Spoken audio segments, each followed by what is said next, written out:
পবিত্র ঈদুল আজহা উপলক্ষে আমাদের বিএনপির কেন্দ্রীয় নির্বাহী কমিটির অন্যতম সদস্য, কেশবপুর উপজেলা বিএনপির বারবার নির্বাচিত সভাপতি, কেশবপুরের 2008, 18, 2020 সালে উপনির্বাচনে ধানের শীষ প্রতীকে নির্বাচন করেছে আমাদের প্রাণপ্রিয় অভিভাবক আবুল হোসেন আজাদ ভাইয়ের নির্দেশে কেশবপুর উপজেলা যুব দলের পক্ষ থেকে আজকে 11টি ইউনিয়নের মেন বাজারগুলোতে আমরা প্রদক্ষিণ করে আসলে নতুন বাংলাদেশ, বৈষম্যহীন বাংলাদেশ, এই ফ্যাসিস্টের যে বিদায় হয়েছে, এই বিদায়কে আরও একবার আমরা ঈদ শুভেচ্ছার বিনিময়ে উদযাপন করছি।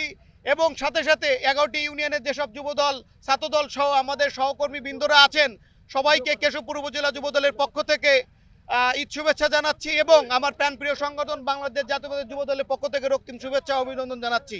সবাইকে ধন্যবাদ।